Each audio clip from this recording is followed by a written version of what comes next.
Bienvenue dans cette nouvelle édition du QG News. Au sommaire de l'actualité au Mali, les résultats de l'audit du fichier électoral ont été rendus. Il est déclaré fiable en termes de sécurité, de sécurisation et d'enrôlement. C'était une requête de l'opposition malienne soucieuse de la crédibilité du processus électoral. En Algérie, le gouvernement fait la promotion d'un investissement productif. Il a annoncé la réalisation de 41 nouvelles zones industrielles dans 34 départements du Nord et du Sud. Et puis en Côte d'Ivoire, la fête du travail n'est pas chômée pour tous les corps de métier. Le travail des pompistes, par exemple, durant ce jour férié, a été particulièrement apprécié par la population. Au Mali, la commission d'audit mise en place en vue de l'examen du fichier électoral malien a rendu publiques ses conclusions.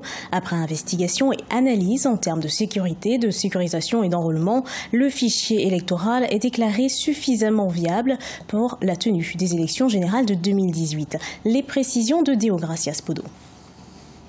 C'était une requête de l'opposition malienne soucieuse de la crédibilité du processus électoral et plus particulièrement du fichier électoral. Vendredi 27 avril 2018, tous les doutes ont été dissipés. Sur la base des résultats d'une série d'analyses et d'investigations, la commission d'audit, composée de représentants des partis de la majorité au pouvoir, de l'opposition, de représentants des partis non alliés, de la société civile et des experts internationaux, a conclu qu'en termes de sûreté, de sécurisation et d'enrôlement, la fiabilité du fichier électoral est sans équivoque. On y compte 8 462 000 noms d'électeurs répartis entre 23 041 bureaux de vote à travers le pays.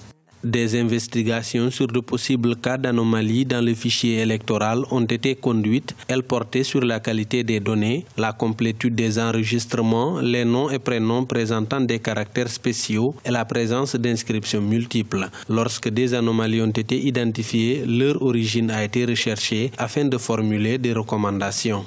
À l'origine, ce fichier comportait 8 464 électeurs répartis entre 22 309 bureaux de vote, dont 1182 dans les juridictions diplomatiques et consulaires et 21 127 sur le territoire national. C'est une première expérience au Mali qui aura permis d'identifier les forces, les faiblesses et toutes les autres anomalies liées au fichier électoral. Reste à savoir si tous les acteurs politiques l'approuveront. Le Premier ministre Soumeilou Boubèye Maïga a tenu à rassurer en indiquant que d'autres cadres de concertation seront mises en place pour prendre en charge les éventuelles interrogations.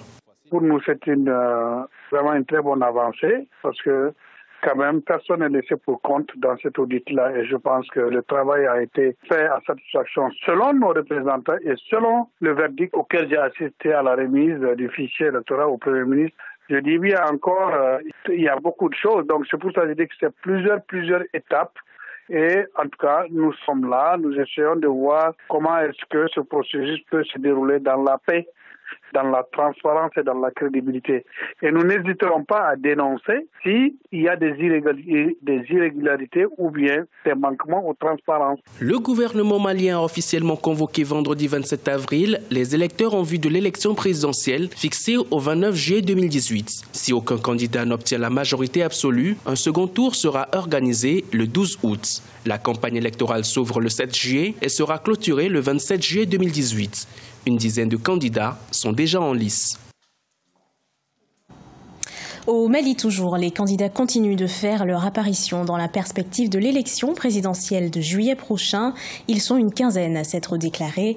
Ce mardi 1er mai, Daba Diawara, leader du Parti de l'Indépendance, de la démocratie et de la solidarité, un mouvement d'opposition, a été investi à son tour à Bamako. Le chef du gouvernement, Soumeilou Boubèye Maïga, a annoncé la tenue du premier tour de l'élection présidentielle pour le 29 juillet 2018.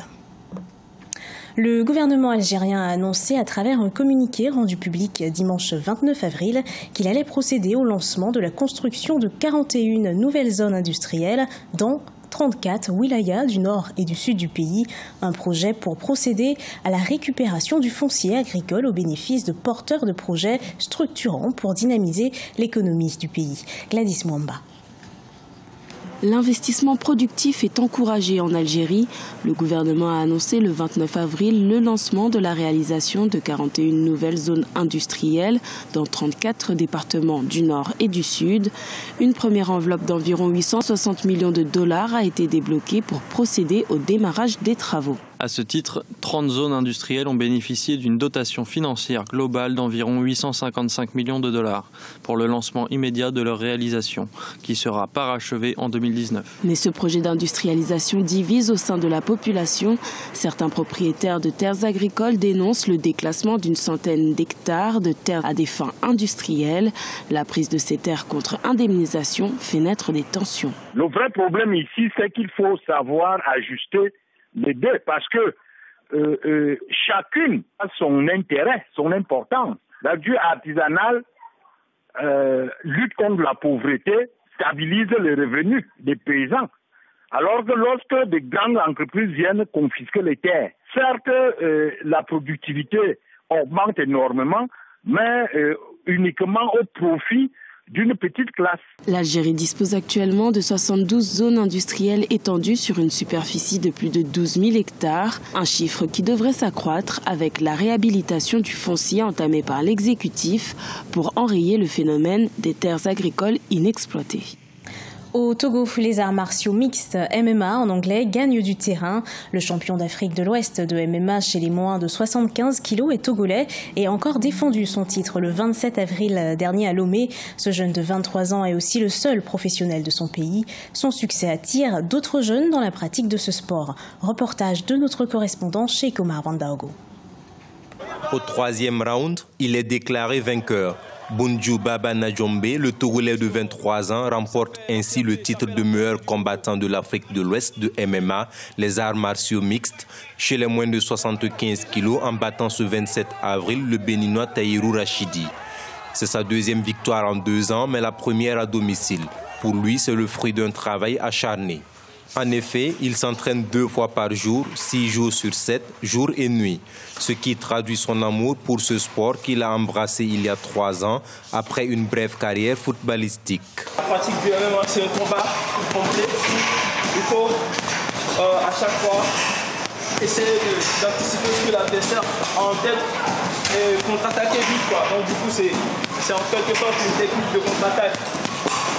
Ça permet vite de savoir ce que l'adversaire pense et ce qu'il veut faire. Donc, quand on sait, on peut vite contre-attaquer. Ces entraînements, il les tient dans la seule salle de sport de MMA de Lomé. Elle a été fondée par son entraîneur qui, aujourd'hui, est fier de ce jeune qu'il a découvert et formé depuis 3 ans. J'ai découvert que les jeunes Togolais, ils ont beaucoup de talent. Et en plus, je me dis, mais pourquoi pas profiter de ces jeunes et essayer de mettre certaines sur la bonne voie. Donc, par rapport à ça, il a commencé à un peu sécuriser un peu à Lomé pour découvrir certains talents. Et c'est comme ça que j'ai eu à raconter le jeune. J'ai vu, bon, il se débrouillait, il dit, si je le prends, il peut aller loin. Parce que ça se sent qu'il a envie d'évoluer. Aujourd'hui, Bunju est le seul professionnel de MMA au Togo. En effet, il a été difficile d'obtenir le soutien des autorités de réglementation et l'intérêt mondial. Mais de plus en plus, sa popularité attire d'autres jeunes vers ce sport. Maintenant, ça fait 1 an que je pratique la boxe et je peux dire que maintenant, ça va. J'arrive à canaliser ma colère, je me sens bien dans ma peau. J'ai une super forme parce que ça m'aide beaucoup dans plusieurs domaines. Le MMA est une fusion de styles de combat qui combine les frappes de boxe et le Muay Thai, les présentations de jiu-jitsu brésilien et de la puissance de la lutte. En juin, Bunju prendra part à un événement de MMA au Ghana organisé par America Ultimate Fighting Championship. Ce journal a été préparé par l'ensemble de la rédaction. Merci de l'avoir suivi. Retrouvez dans un instant une nouvelle édition de l'actualité sur Africa 24.